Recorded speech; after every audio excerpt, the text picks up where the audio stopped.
bayan, ang pambansang awit ng Pilipinas.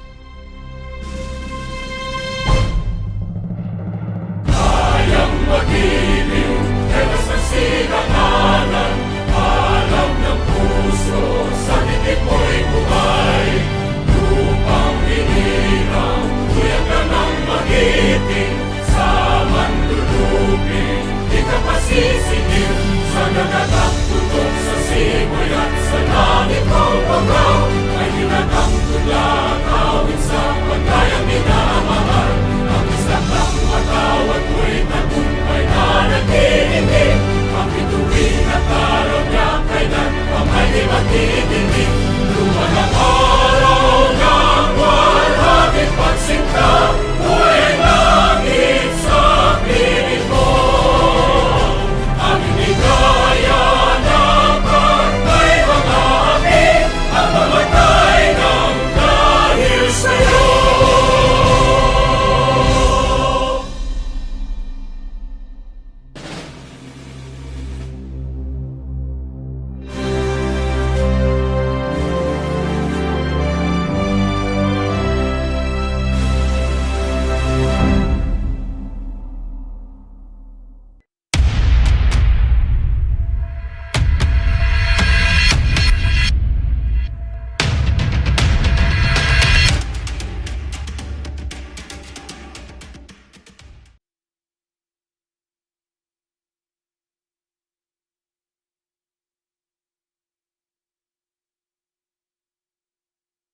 The views and opinions expressed in this program are solely those of the program host and producer and do not necessarily reflect the policies and position of this network.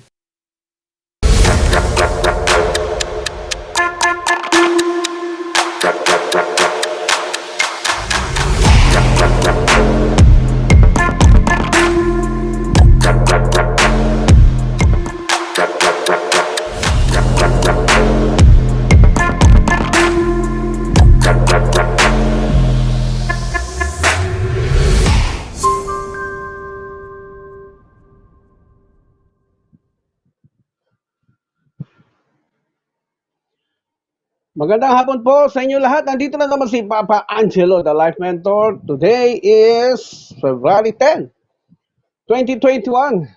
Excite ako sa tuwing maririnig ko na yung introduction kong video. Sa totoo lang. At mas lalo ako na-excite kapag pinag-usapan na natin yung ating topic today. Ano ba yung topic natin today? Ano ba yung Papa Angelo, mga pinaplano mo sabihin sa amin ngayon? Ito ay may kinalaman sa Valentine's Day. Nalalapit na, ilang araw na lang, 4 na araw na lang. At Valentine's Day na naman, araw ng mga puso. Sinadya kong hindi magdamit pula dahil ayokong sumabay sa paniniwala ng nakararami na ang pula na sagisag ng Valentine's Day ay may kinalaman sa love, sa pagmamahal. Alam niyo ba mga kaibigan, kapag lagi niyong inisip yan, yung pula na yan, yung pagmamahal na yan, yung simbolo na yan, kapag yan ang laging priority ninyo sa pamantayan sa inyong pagmamahalan, ay yan din po yung sisira sa inyong buhay. Okay po? So, gusto kong kausapin ngayon ang mga babae at lalaki sa ating lipunan, sa ating bansa. Yan po ang gusto kong kausapin ngayon.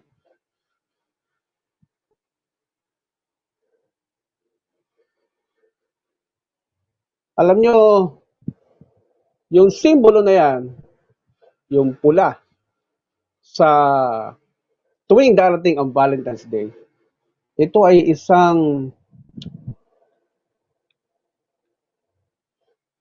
idea o kaisipan na nagsimula pa noon sa panahon ng mga Romano. Noong ang Romano ay kasalukuyan pang, ba't nawala ang video ko? Nick, luminto video ko dito.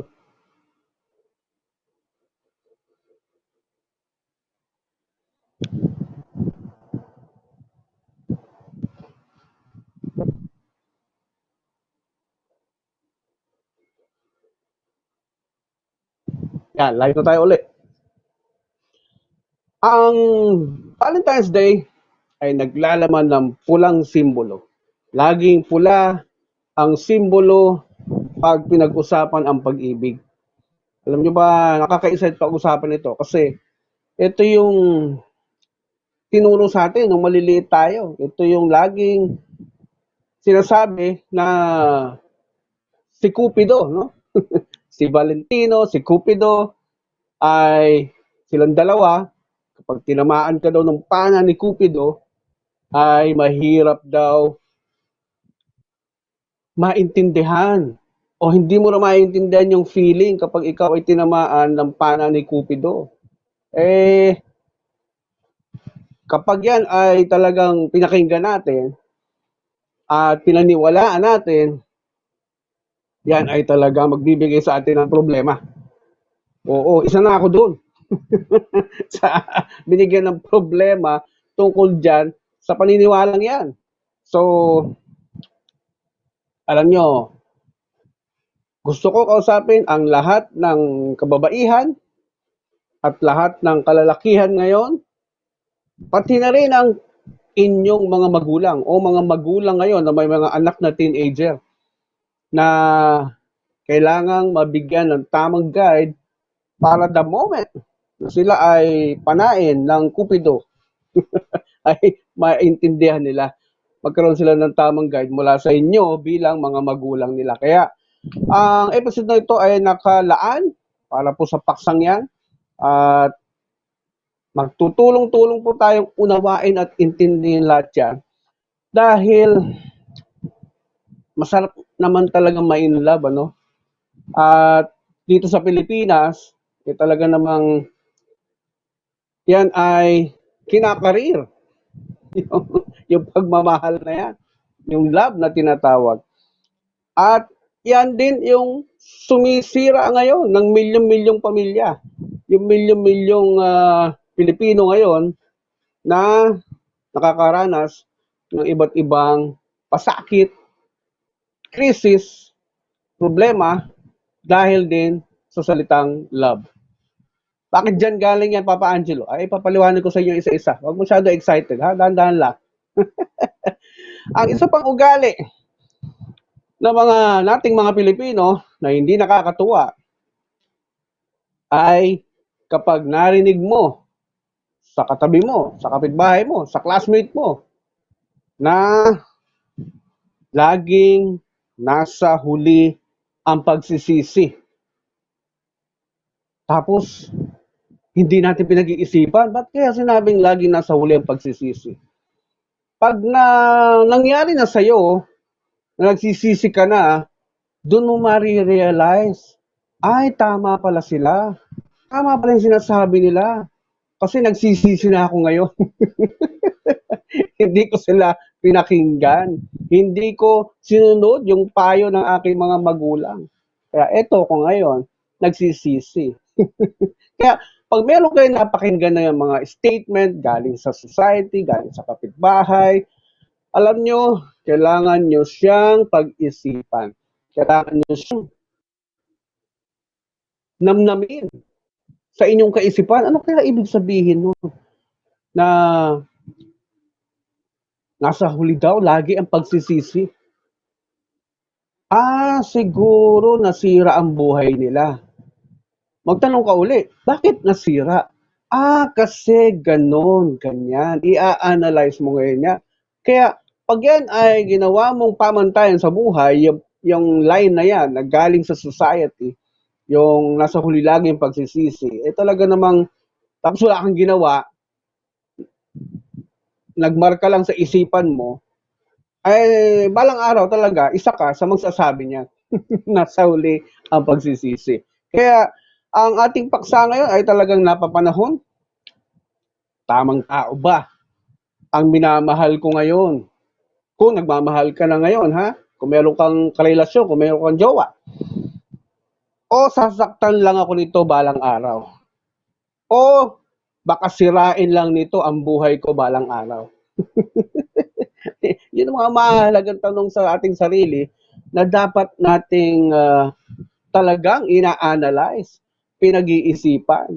Tamang tao ba siya? O baka naman saktan lang ako balang araw?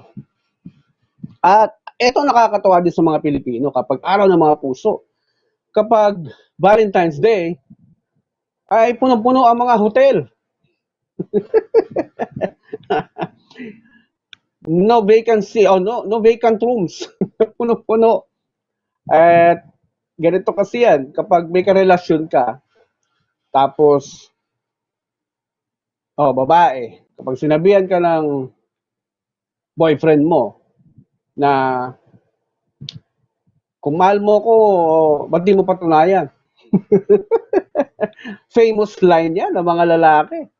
Kapag narinig mo yan sa karelasyon mong lalaki, ang ibig sabihin niyan, patunayan mo na mahal mo siya by giving your body. Okay? Na ibibigay mo ang iyong buong katawan sa kanya. At ano ang mga epekto niya pag sinunod mo, kapag ginawa mo yun? Mamaya malalaman nyo kung ano ang epekto niyan, ha? At siguradong makaka-relate sa akin. Lalong na ang inyong mga magulang kung nangyari ito sa kanila. Ito ang mga bagay na mararamdaman mo at mangyayari kapag yan ay sinunod mo. Kapag pinatunayan mo sa boyfriend na mahal mo siya. Okay? Now, totoo naman, masarap naman ma-in love talaga eh. At sabi pa ng society, bulag daw ang pag-ibig. Totoo nga, bulag ang pag-ibig. Alam mo kung bakit? Kasi kapag in love ka sa isang tao, hindi mo pinapakita yung mga pangit sa'yo kasi baka iwanan ka. Okay? Kaya hindi niya nakikita yun. Kasi tinatago mo eh. Okay? Ganon din siya. Hindi niya ipapakita sa'yo yung mga bagay na pangit sa kanya dahil baka iwanan mo siya. Yan ang ibig sabihin ng bulag ang pag-ibig. Wala pang nakapagpaliwanag sa akin yan. Kung hindi ko pa inisip, kung hindi ko pa pinag-aralan, ay hindi ko maiintindihan. Ganun pala yun. Kaya kapag inuna nyo ang love sa inyong desisyon para magsama habang panahon, ay mali ang inyong pundasyon. Mali ang inyong pamantayan para sa inyong desisyon na pagsasama habang buhay o habang panahon. Dahil yan ay lifetime decision, tapos sinimulan mo sa marupok na pundasyon, sinimulan mo sa marupok o mahinang foundation na love, maraming masasyak. Kaya ako yung papakasal kasi love namin yung isa't isa eh. Mali po yan. Hindi po yan ang tamang pundasyon o step 1 para kayo ay magkaroon ng guarantee na magsama ng buo hanggang sa dulo ng inyong hininga. Alam niyo kung bakit? Sa dami kasi ng mga annulment cases na nahahawakan ko, na-experience ko, nasaksihan ko, simula pa noong 1990s, 1990 kapag tinanong sila kung mahal pa ba nila yung partner nila, sumasagot sila ng yes. Bakit ka makikipag-anal o bakit mo gustong hiwalayan? Hindi ko na kayang mabuhay ng kasama siya. Teka muna, I'm confused. You love the person, but you don't want to live with him or with her forever. I'm confused. Okay? Tanungin ko ulit yung kabila. Mahal mo ba siya? Opo. Bakit kaya makikipaghiwalay ngayon? Bakit kaya nagpapaanal? Baliw po siya Hindi ko na kaya. Malapit na rin ako mabaliw sa kanya. baka pulutin na ako sa mental hospital. Kaya mahal ko pa naman siya, pero hindi ko na kaya talaga. Baka maubusan na ako ng pasensya, babaliw ako, at baka masaktan ko pa siya. So yan ang lagi sinasagot. Kaya imagine mo ha, hindi guarantee ang love para maging matibay ang inyong pagsasama. Hindi guarantee ang love upang masabi ninyong tama ang desisyon ninyo sa pagpapakasal. Dahil hindi rin love ang magpapakapit sa inyong dalawa. Hindi rin love ang magbibigay ng guarantee sa inyo para hindi kayo maghiwalay. Hindi po yan ang tamang foundation na nilalagay sa pagdidesisyon kung ikaw man ay mag-aasawa na o magpapamilya. Kaya ano ba ang tamang pundasyon, Papa Angelo? Ano ba ang mga dapat gawin sa pagdidesisyon ko? Kung sakaling may karelasyon ako, tapos eto siya makulit, tapos bigla akong nabuntis, bigla kami naging instant nanay o tatay, ano ang gagawin namin, Papa Angelo, para hindi yan mangyari sa aking mga anak at sa aking mga susunod pang anak? Sa pagbabalik po ng Papa Angelo, the Life Mentor.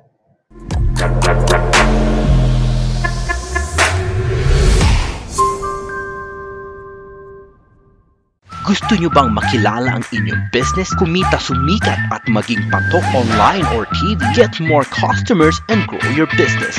Advertise now. Bring your business over 1 million TV or online. Reach your target customers anytime, anywhere. Your brand on TV or on the web. Get more customers and grow your business. Advertise now.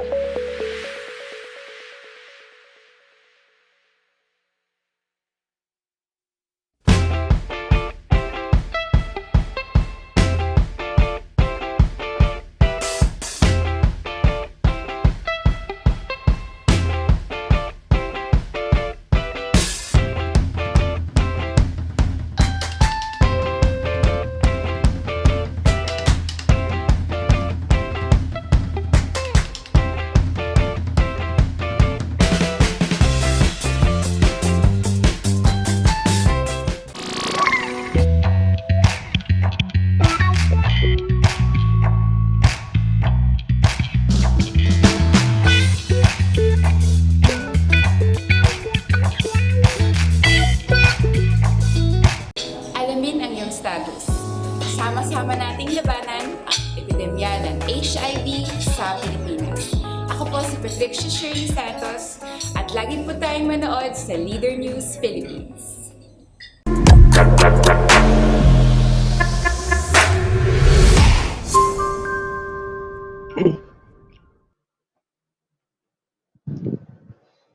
Nagbabalik po si Papa Angelo, the Life Mentor. Ang ating topic ngayon ay tamang tao ba ang minamahal ko?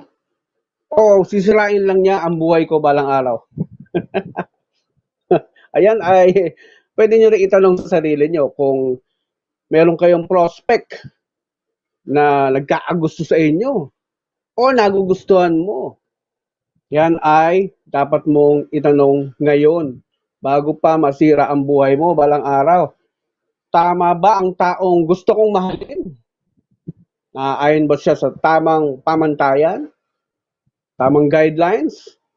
Kung pamantayan po ang kailangan natin, kung guidelines po ang kailangan natin, meron po talaga. Merong guidelines, may pamantayan para hindi masira ang buhay natin balang araw. Kaya yung guidelines po na yan ay sinisikap po ng programang itong maibigay sa inyo palagi. At ito po ay kung pipili ka rin lang ng tamang mamahalin o taong mamahalin, ito ang mga dapat mong gawin. Kailangan mo ng analysis kung siya ba ay deserving ng oras mo, ng attention mo, ng pera mo, o ng katawan mo. Okay? Yung pinaka-maximum. Kung siya ba ay deserving sa katawan mo. Pag sinabi sa iyo nung lalaki mga kababaihan, pag sinabi sa'yo ng lalaki na, alam mo, gusto kita. You know, I like you. Alam mo kung ano isagot mo dyan? Ang dapat mong isagot dyan, talaga, gaano karami ang alam mo? Pangalawang tanong mo sa kanya yun. Gaano karami ang alam mo tungkol sa relationship? Tungkol sa pag-handle ng babae? Alam mo na ba? Pag sinabing hindi pa, pero pag-aaralan ko, madali na ang pag-aralan yan eh. No? Ganun mga lalaki sumagot eh. Feeling know it all. No? Nature ng lalaki yan. Kasi nga, the moment na natuto na sa buhay, the moment na marami ng kursong tinapos, ay nako, mahirap ng turuan yan pag lumaki na. Okay? You cannot teach new tricks to old dogs, sabi nga eh. So, pag sinabi mong gaano karami ang alam mo o how much do you know about relationship, tapos hindi niya alam, eh hayaan mo muna ang alamin niya habang ikaw ay nililigawan. Hindi habang may relasyon na kayo. Okay? Mapapasubo ka eh. Kapag may relasyon na kayo, tapos doon ka pa lang niya pinag-aaralan. Kailangan alam niya yung basic knowledge about women. Okay? Testingin mo siya. Isang araw. Friendship muna. Friendship. Pag nag-usap kayo halimbawa, kita tayo sa isang restaurant, dinner tayo. Kwentuhan tayo. Let's get to know each other. Okay, fine. See you. Tumating ka ng late. Sadyain mo. Tingnan mo kung ano yung magiging reaction niya. Okay? At kung sakali, ikaw naman, lalaki, niyaya mo yung babae dumating. Tapos na-late din siya. Okay lang. Huwag ka mag-react. Huwag ka magalit. Pero, pag magbabayaran na, kunyari, nakalimutan mo yung wallet mo. Tingnan mo kung ano magiging reaction niya. Wala ka pang bayad. Nakalimutan mo sa pagmamadali mo. Dahil excited ka kamo sa inyong dinner. So, sabihin mo, nakalimutan mo yung wallet mo. Tingnan mo kung ano magiging reaction ng babae sa sinabi mo. So, yun yung first step na kailangan mong gawin para makilala mo talaga yung taong yun na nagsabing, you know, I like you. Okay? Then, tanungin mo siya, ano ang mga plano mo sa buhay? Ano ang gagawin mo sa buhay mo 5 years, 10 years from now? Pakinggan mo mabuti yung kanyang sinasagot. Kung babae ka, itanong mo yan sa kausap mong lalaki. Kung lalaki ka, itanong mo rin yan sa kausap mong babae, ha? At habang pinakikinggan mo, habang inaalam mo kung ano yung mga plano niya sa buhay, dapat nandun din yung sagot kung paano niya gagawin. Paano niya gagawin yung plano? Okay? Unang mong tanong, di ba, ano plano mo sa buhay? Susunod, paano mo gagawin? Susunod, kailan mo gagawin? Kailan mo uumpisahang tuparin yung plano mo? Okay, so kailangan masagot yung 5 question na who, what, when, where, and how. Kailangan masagot yung 5 yan. Pag sinabi niyang, wala pa akong trabaho eh. Pero susunod na buwan, mag-a-apply ako eh.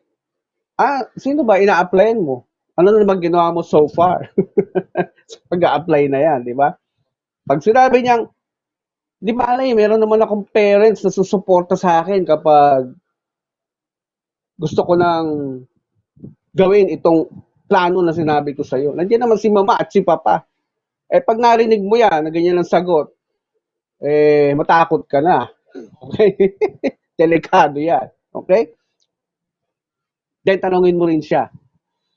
Ilan anak ang gusto mo kung sakaling tayo ay magkatuluyan? Eh, siyempre sasabihin niya, gusto ko 2 babae, 2 lalaki, or bla bla bla. Gusto ko 12. Okay? Now, susunod na tanong dyan ay ganito. Paano kung hindi ako magkaanak? Paano kung hindi pala ako mabuntis? Tingnan mo yung kanyang reaksyon. Kasi baka mamaya gustong-gusto pala niya mag-anak, ano? Ready na pala siya mag-asawa, no? Tapos narinig niya sa'yo yung tanong na yun. Paano kung hindi pala ako mabubuntis? Okay? So tingnan mo na kagad yung reaction niya. Baka naman makita mo kagad yung pagkadismaya, no? Pag nakita mo yung pagkadismaya, eh talagang warning sign yan sa'yo. Okay? Pag sinabi niya sa'yo na, di magpa-check up tayo, testingin natin. Uy, maganda yan, maganda suggestion yan. Sabihin mo sa kanya, okay, sige, testingin natin. Kung ako ba ay may kakayahang magkaanak, at pati ikaw, testing ka na rin.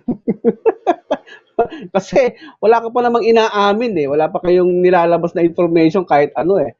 Kung alam mo na ba na hindi ka na mabubuntis o siya, hindi rin niya alam or baka alam na niya na hindi pala siya makakabuntis, kailangan merong kayong check-up na gagawin.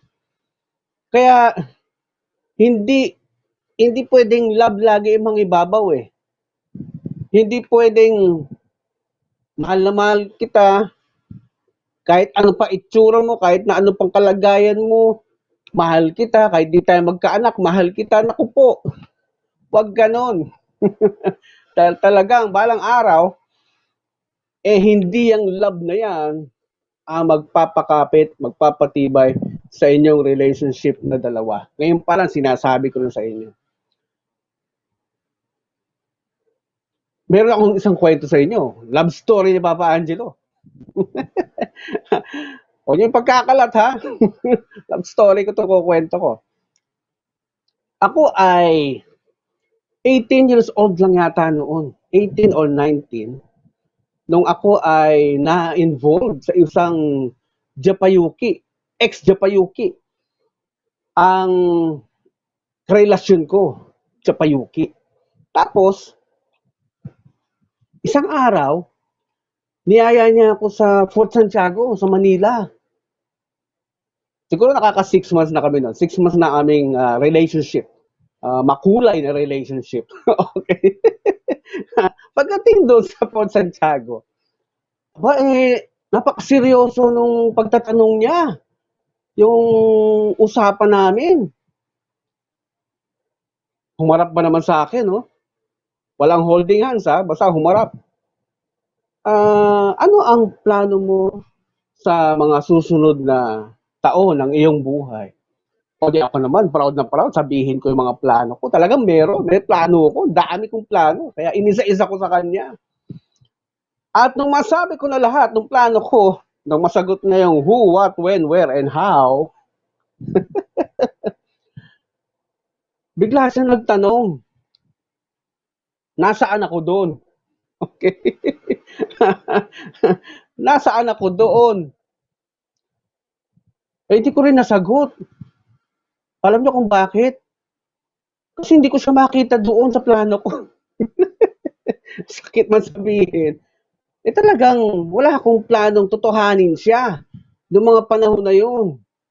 Pero siya, sinabi niya yung mga plano niya. May plano pala siyang totohanin niya ako noong mga panahon na yun.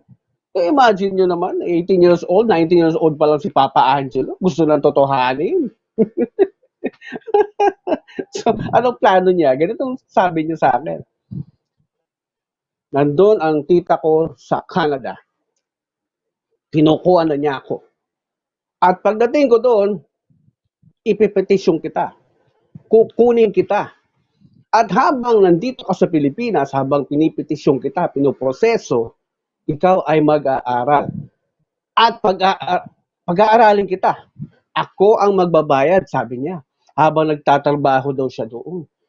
Padadalan niya ako ng pang-tuition ko. Hanggang sa ako ay makatapos. Sabi ko, teka muna.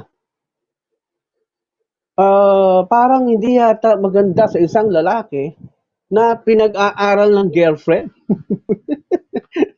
Parang parang may problema yata doon. So, natural yung feeling yan. Natural yung feeling na yan na lumalabas sa mga lalaki. Kapag nakita niya na merong isang tao na magiging dependent siya doon. So, there's something wrong. Feel ng lalaki yan. So, ano ang mangyayari balang araw kapag pinatulan ko yung gusto niya? Nakita ko na kagad kung anong pwedeng mangyari. Sa panahon na kami ay nag-aaway, ay pwede niyang isumbat sa akin balang araw na pinag-aral kita. Binigay ko lahat sa iyo, ang aking puso't kaluluwa. Tapos ito ang igaganti mo sa akin. Naku, kakatakot marinig yung mga ganun, di ba? Delikado marinig yung mga ganung salita. Wala ka namang maisasagot doon. Oo nga, tama naman siya, pinag-aral niya ako. Di ba? Anong idedepensa mo doon? Wala. So, sa mga lalaki, naturally, talagang hindi yan papayag na may babaeng magpapatakbo ng buhay niya. Naturally yan, lalabas yan. Hindi rin papayag yan na didiktahan siya ng babae. Sa umpisa, tatanggapin ng lalaki yan. Oo, kasi love ko siya eh. Sige, mabait naman eh. Wala naman ako napapakinabangan sa kanya eh. Sa umpisa. Pero paglipas ng panahon, hindi ko lang masabi kung gaano kahabang panahon yan, ay mararamdaman ng lalaki yan na parang something ain't right. That is the natural feeling na lumalabas talaga kahit hindi gustuhin ng lalaki. Tandaan natin yung natural feelings na yan ay hindi gawa ng tao, hindi control ng tao. Kanino galing yan? Yan ay galing sa Diyos na gumawa sa tao. Nakatanim yan sa katawan ng tao, naturally. Yung mga natural feelings, natural reaction natin, naka-implant na yan, naka-built-in na yan sa katawan natin. Kaya yun ang talagang mararamdaman ng lalaki. There's something wrong. Di ba? Ano pa? Tanungin mo siya. Pag nasabi niya sa iyo lahat ng plano niya sa buhay, paano, kailan, paano niya uumpisahan, kumustahin mo naman yung kanyang pamilya. How was your family? Kumusta ang iyong family? Ang iyong mother? Ang iyong father? Diba? Let's say, hindi ka pa nakakapunta doon sa bahay nila. Kumustahin mo na yan. Okay? Dapat yan ang una mong ginagawa. Hindi yung, babae, hindi yung kung kailan may nangyari na sa inyo, tsaka mo bibisitahin yung kanyang magulang. Maling-mali yun. Tsaka mo kikilalanin yung kanyang pamilya. Maling-mali yun. Dahil masusurpresa ka talaga kapag nauna yung pagbibigay sa sarili bago ma-meet ang kanyang pamilya. Now, kapag nasabi na niya kung ano ang pamilya niya, anong klaseng tatay meron siya, anong klaseng nanay meron siya, pag nasabi niya na yan ay galing lahat sa kanya, kailangan mong mapatunayan kung tama ba yung mga sinasabi niya sa iyo.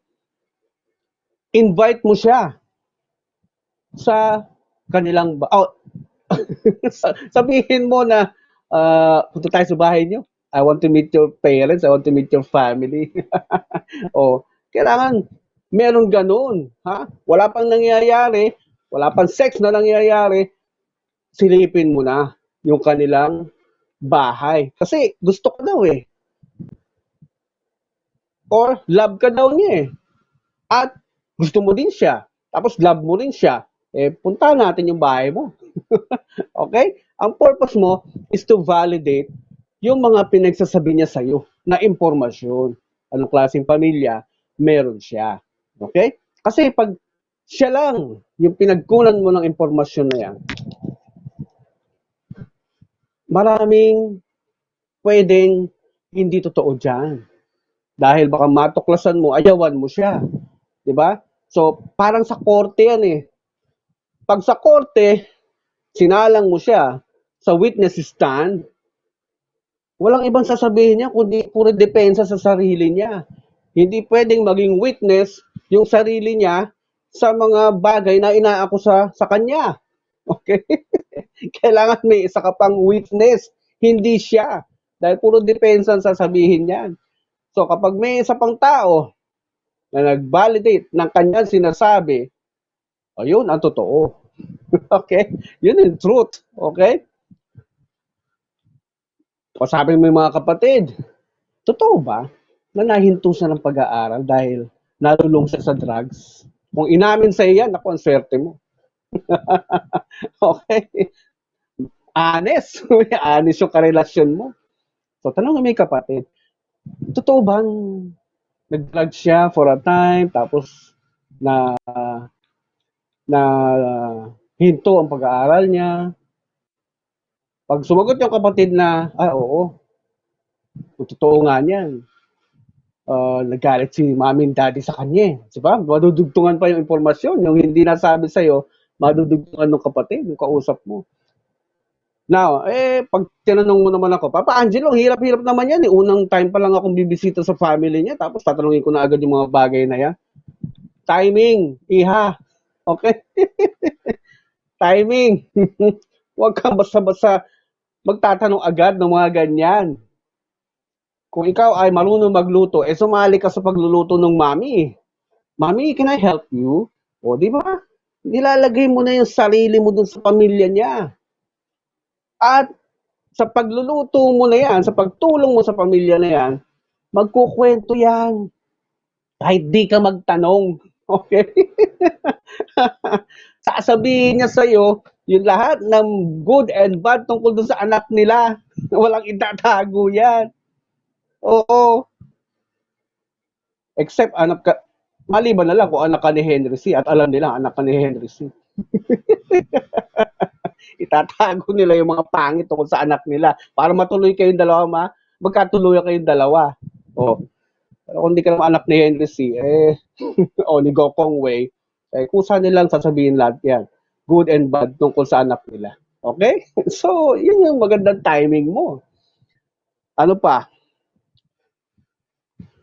Pagka nakilala mo na ang mga kapatid, nakilala mo na ang pamilya, magulang, pati mga friends niya, pinakilala ka niya, punta mo naman yung barangay nila. Papa Angelo, ano gagawin ko sa barangay nila? Tanungin mo yung record niya doon. Kung may mga nagre-reklamo ba sa kanya na mga kapitbahay. Kung siya ba ay laging customer, no? Regular customer ng barangay. Tanungin mo. Kasi baka mamaya, yung karelasyon mo, kleptomaniac pala. Di ba? Malikot ang kamay. O, lagi pinapatawag sa barangay. O kaya paggabi, lasing na lasing, nag-iingay. Sa karaoke, kakakanta. Yung pala, nakikipag-inuman gabi-gabi. O, doon mo malalaman yan sa barangay kasi may magre-reklamo doon. Ire-record. Okay? Lasing ko pala. O, di ba? Ganyan ang pag-iimbestiga sa katauhan ng karelasyon. Hindi yung tapos nang ibigay ang lahat tsaka mo iimbestigahan. Maling-mali yan. Bad memories ang ibibigay sa iyo niyan kapag ganyan ang style o nakisabay ka sa gawain ng mga common Pilipino. Sa susunod, magbabalik po ng Papa Angelo, the Life Mentor. Mga dangers.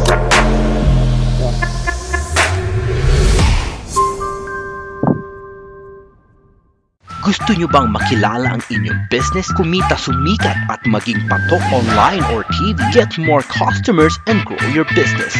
Advertise now. Bring your business over 1 million TV or online. Reach your target customers anytime, anywhere. Your brand on TV or on the web. Get more customers and grow your business. Advertise now.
Patricia Shirley Santos at lagi po tayong manood sa Leader News Philippines.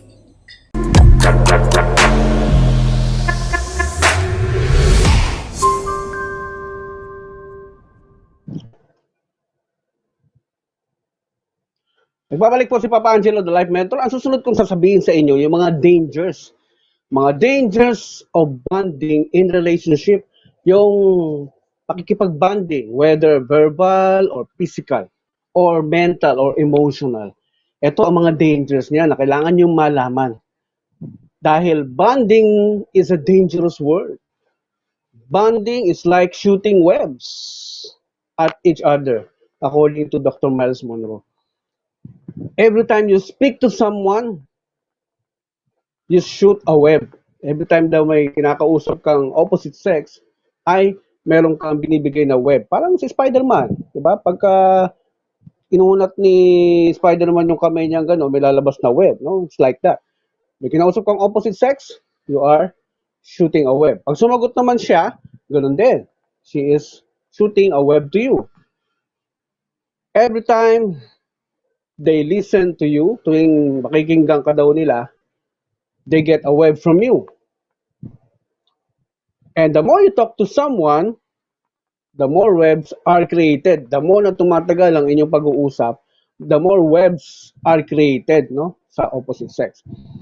The deeper the conversation gets, the thicker the webs become. Kapag lumalalim ang usapan, ay nagiging makapal yung webs na nabubuo sa pagitan ninyong dalawa sa pag-uusap.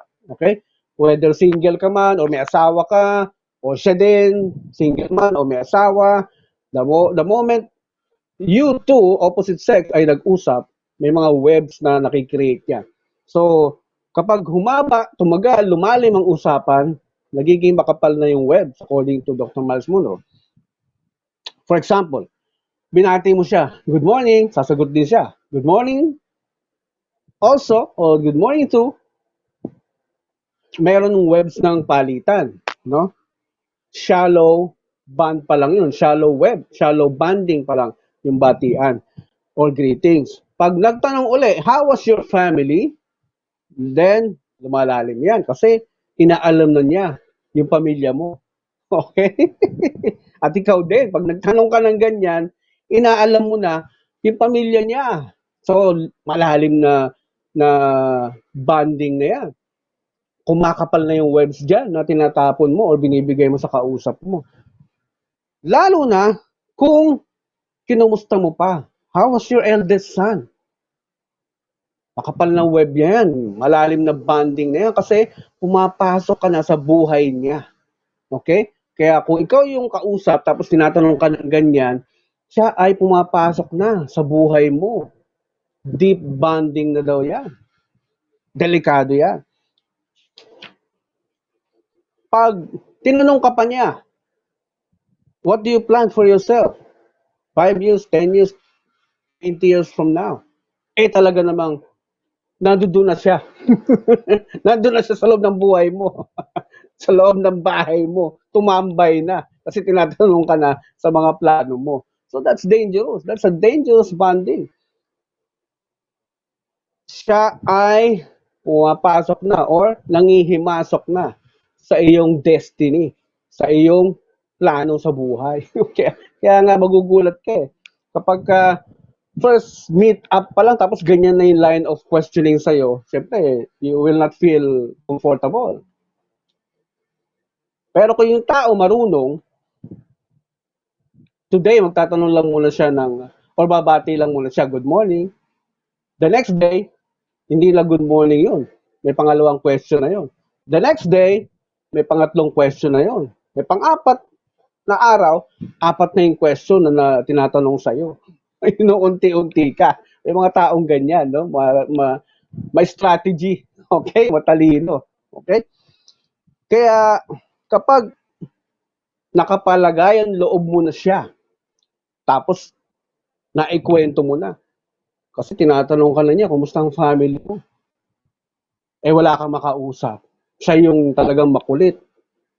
Napapansin ka. Pwede mong ikwento yung pag-aaway ninyo mag-asawa. Di ba? Wala kang maikwento eh, wala kang makausap eh. O di kinuwento mo yung away ninyo mag-asawa kagabi. O di nalaman niya. Tapos, kinabukasan, kinumusta ka niya uli. Oh, nag-away ba kayo uli? Oo. Tapos makikita niya, mayroong maitim na pasa sa mukha mo. Ha? Sinaktan ka niya? Naku.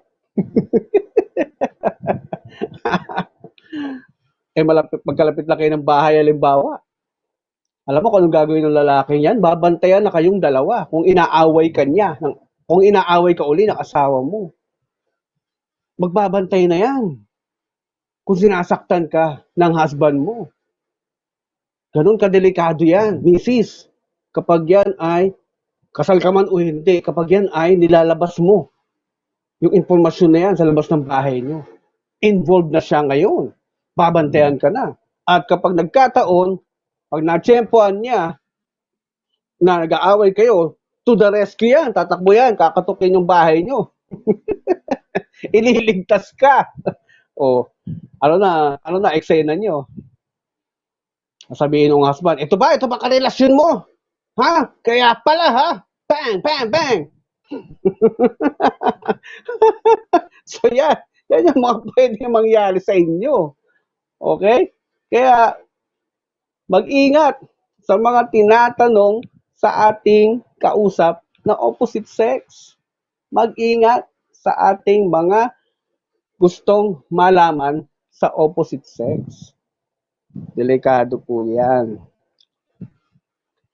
Now, sa mga separada, sa mga nasira na ang buhay, tapos naghahanap ng bagong mamahalin ngayong Valentine's Day, maging wais na kayo. Kung kayo ay nasira na ang buhay, naging separada na kayo, pati sa mga lalaki, naging separated ka na din, brother, maging wais na. Hindi na yung paghahanap ng tao ang focus mo. Ang mag-focus ka muna kung paano maging tamang tao sa kanya. O yan ang susunod kong isi-share sa inyo ngayon. Sa pagbabalik po ng Papa Angelo, The Life Mentor.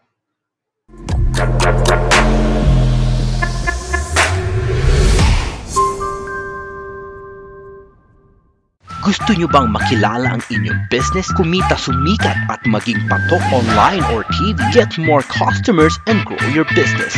Advertise now. Bring your business over a million TV or online. Reach your target customers anytime, anywhere. Your brand on TV or on the web. Get more customers and grow your business. Advertise now.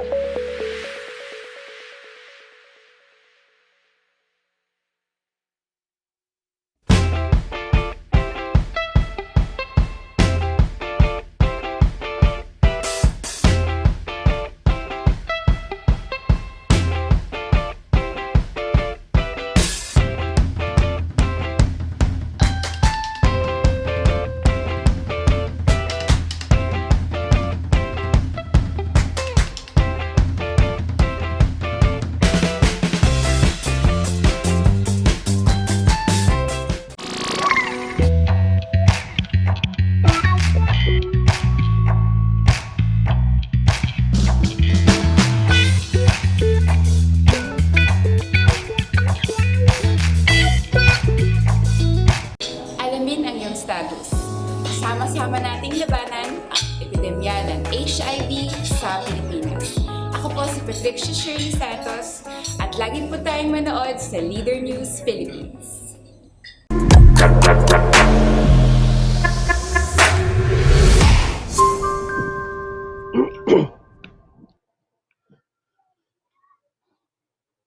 Nagbabalik po si Papa Angelo, the Life Mentor, sa ating topic na tama ba yung taong minamahal ko ngayon o sisirain niya ang buhay ko balang araw? O paano piliin ang tamang taong mahalin para hindi niya sirain ang buhay ko balang araw? Okay? Ito yung moment sa mga nasira na ang buhay na naghahanap ng bagong mamahalin. no? Yung mga separated na. Sa anumang paraan, kung anong paraan kayo na naghiwalay, ito yung mga dapat yung unahin. Ito yung mga foundation na dapat yung isipin at gawin. Kung naghahanap ka ng right one, itanongin mo muna ang sarili mo. Ako ba ay right one din? Kasi baka siya lang yung right one. Tapos ikaw, hindi pala right one. May problema na, doon pa lang.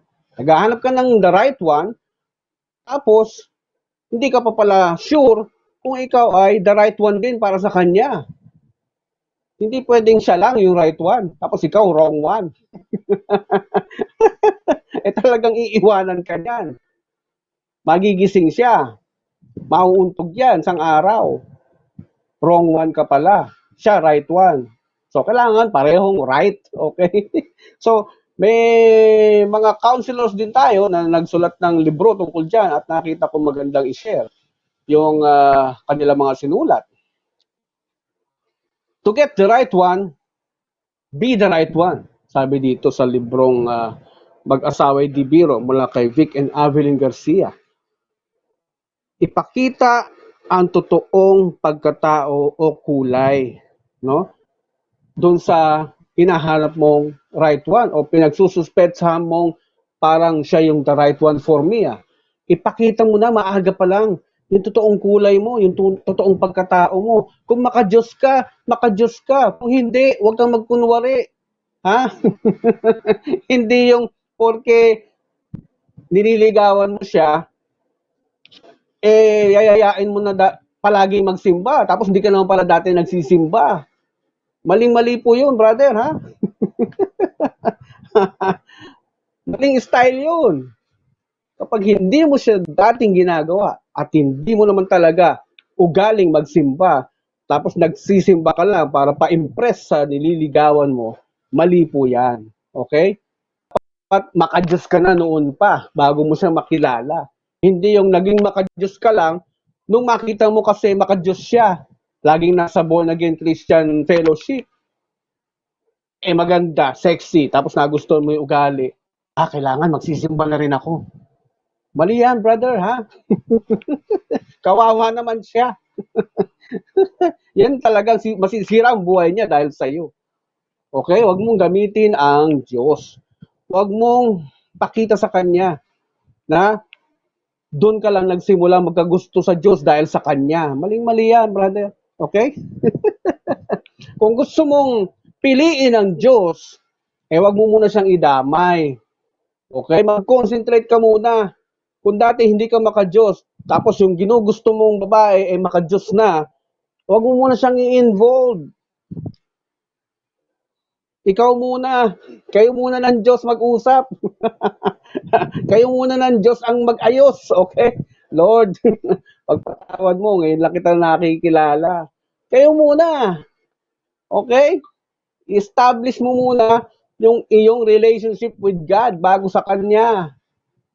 Okay? Pag binaligtad ko naman yung sitwasyon, mga sister, mga kababaihan, pag nakita nyo yung lalaking gusto nyo, talagang napaka-active sa simbahan, tapos ikaw hindi, at umaattend ka lang doon dahil gusto mo siyang makita, maling-mali yan, sister, ha? Pakipag-ugnayan ka na sa Diyos, ayusin mo muna yung relationship mo sa Diyos, bago siya, bago sa Kanya. Okay? Dahil yan din ang sisira sa buhay mo kapag ganyan yung style na ginamit mo para maging foundation ng inyong relationship. God first. Okay? Binibigyan ko na kayo ng tamang guide. Okay? Ano pa? Huwag magpapaloko sa mga manliligaw o nililigawan. Okay? Kung sa tingin mo, no, kung sakaling may karelasyon ka na at nakita mo parang naloko ka, yung para bang sinungaling siya sa'yo, napatunayan mo, nagsinungaling isang beses, huwag mo nang bigyan ng second chance, huwag mo nang bigyan ng pangalawang chance na magsinungaling dahil kapag sinungaling yan, yun ang personality niya, yun talaga yung pagkatao niya. At Sinungaling na yan simula pagkapanganak. Okay? Warning na yan sa'yo. Na balang araw, masisira ang buhay mo dahil sa siya ay pinanganak ng sinungaling. Okay? Okay po.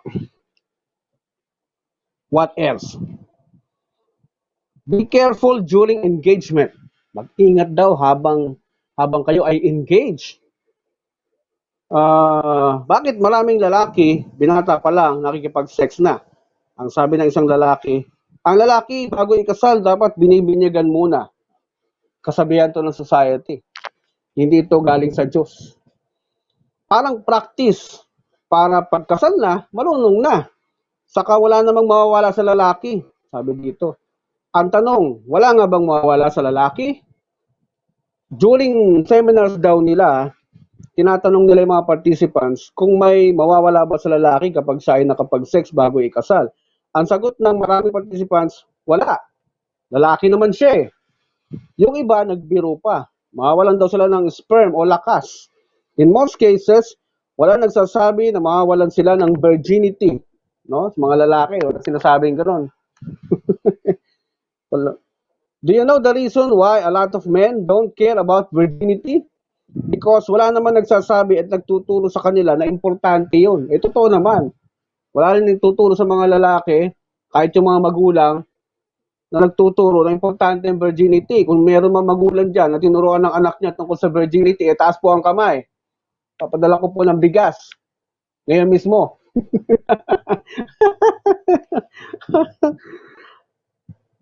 Kaya, hindi alam ng mga lalaki na napakahalaga din ng virginity because iba ang turo ng society. Kasi hindi natuturo ng magulang to eh.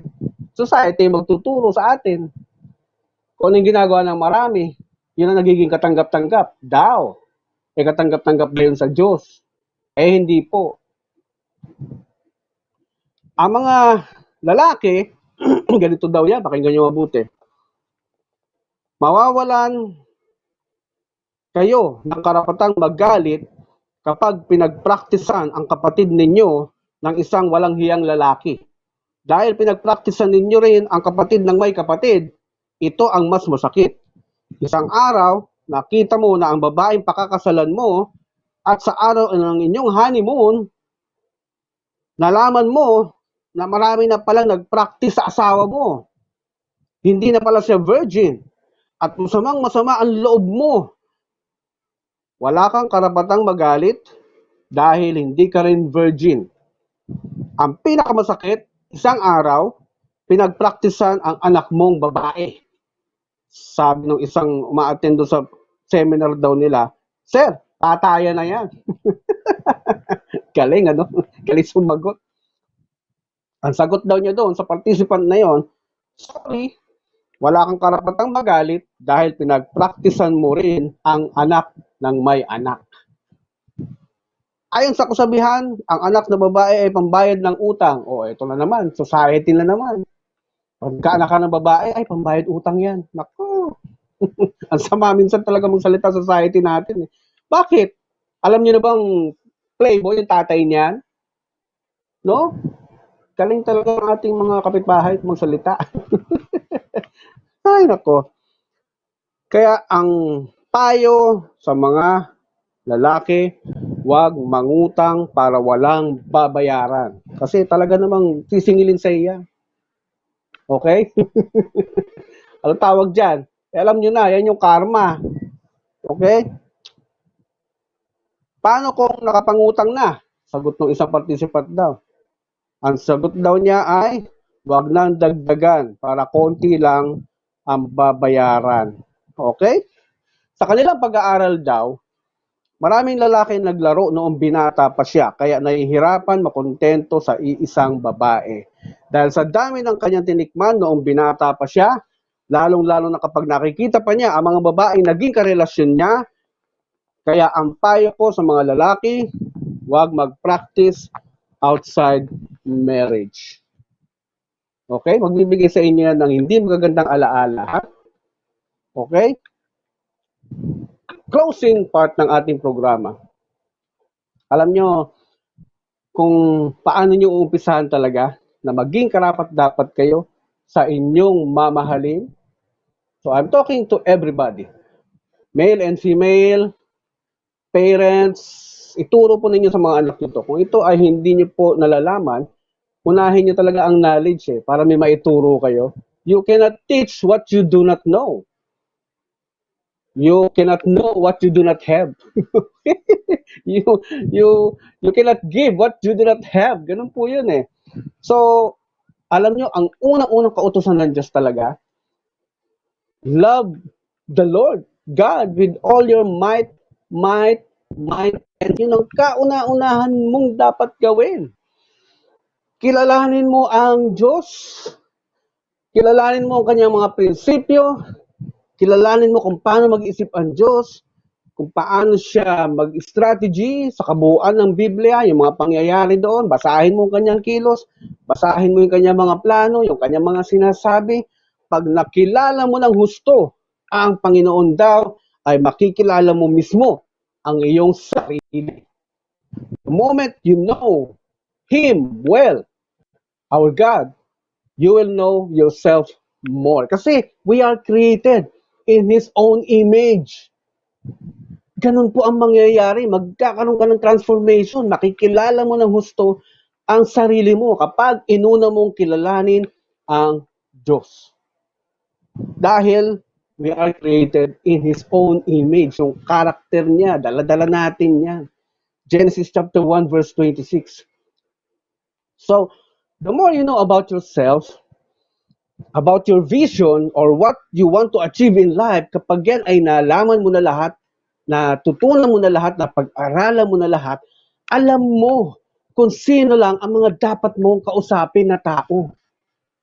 Yun po ang effect nun. Yun po yung wisdom na binibigay nun. Alam mo kung sino lang yung mga kaibigan or mga tao na dapat mong pag-aksayahan ng oras. Kapag puro negative na tao yan, talagang lalayo ka doon.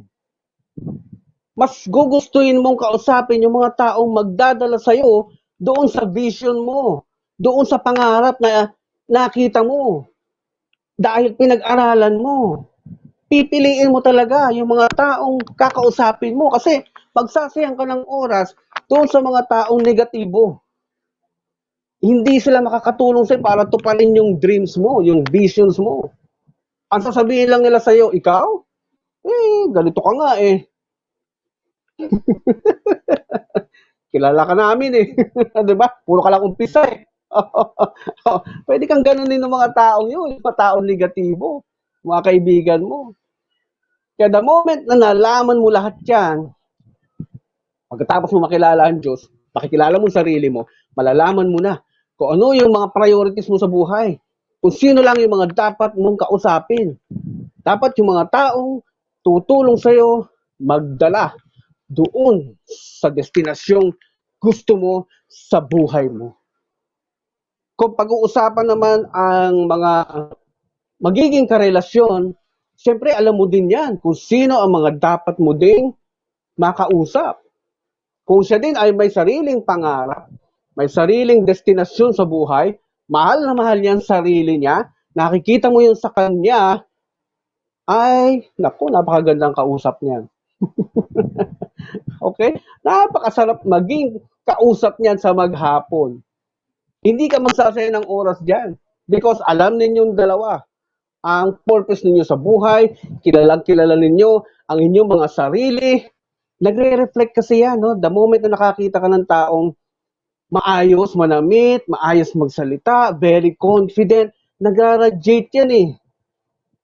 Yan yung pagra-radiate na nagsasabi sa mga taong nakapaligid sa kanya na hindi ko kayo kailangan, mahal na mahal ko ang sarili ko,